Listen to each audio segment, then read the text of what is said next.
So this is my demonstrative portion of my project, and this is just where I'm going to apply the research that I've done to my horse. And he is obviously very food motivated. He knows I have treats, and that's why he's like this. He's not normally like this. It's just gets like this when he knows you have food, which is not a desired behavior. So as long as he's doing it, I'm not going to reward him. I'm actually going to keep pushing him away.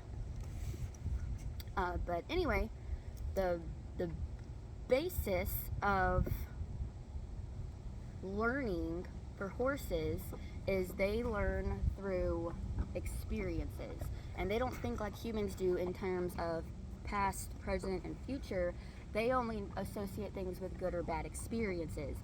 So if they were to say pass a tree and a squirrel jumps out and that scares them, then they're going to remember that. And if it happens again, if they pass the same tree and it happens again, then they're going to be more likely to be fearful of passing that tree because they're expecting something to jump out at them.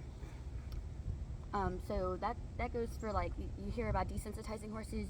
Horses can also be sensitized to things. So that would be a situation where a horse would be sensitized.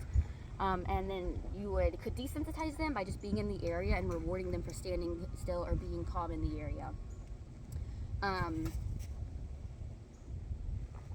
So the main thing is positive and negative reward, or positive and negative reward. And so I always kind of thought about positive and negative as like good and bad, positive and negative, but one of the articles kind of really opened my eyes and explained it in a really good way of thinking about it as mathematics instead. So positive, you're adding something, and negative reinforcement, you're taking something away. So positive reinforcement would be a treat or a clicker. If I want him to take a step back,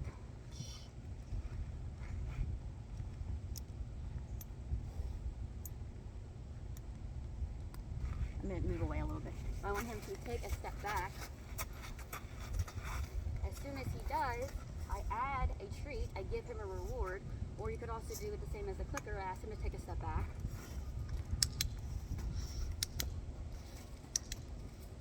And that is the immediate reward, and then I'm also going to give him a treat. And then so the negative reward is pressure. If I want him to move over, I'll add pressure to him, and then I'll take the pressure away when he actually moves over. So you're taking something, you're taking the pressure away, and that is the reward. That's the understanding that, oh, when I do this, the pressure stops. So the next time I add pressure, and he does it again. So he knows that if I add pressure to him, he moves away, the pressure stops. And then the most effective training is when you combine the two. You combine positive and negative reinforcement together. And I was kind of already doing that, but just for a better representation, a better visual, I'm going to do it again. And the pressure is going to be me pulling, right, putting pressure right here on his halter until he takes a step back, and then I'll let the pressure go, which is the negative reinforcement, and then I'll give him a treat, which is the positive reinforcement. So let me demonstrate that.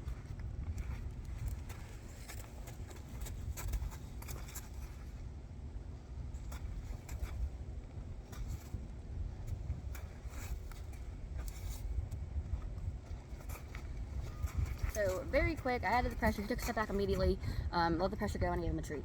The same thing can be said with clicker training, so I'll do the same thing with the clicker, and then at the very end I'm going to give him a treat for all of it, just cuz.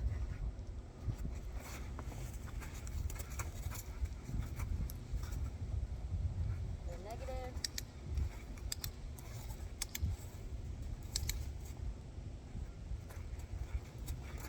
I'm going to do it one more time, but that was essentially, I would add pressure and then let the pressure go and took a step back and also click. So let's try that one more time, just to...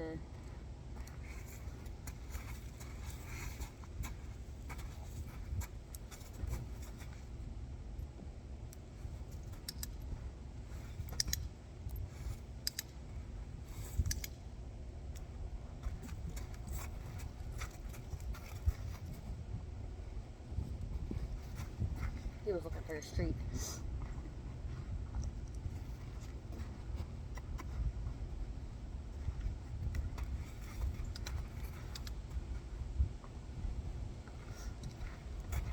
But yeah, so that's kind of the basis, one of the big topics of what I've learned.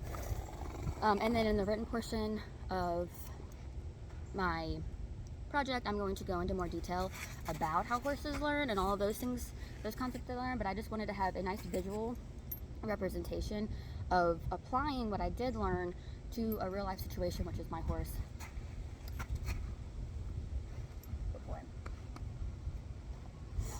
He's a little pushy, as you can see. So something to work on, and something that I can use positive and negative reinforcement to work on.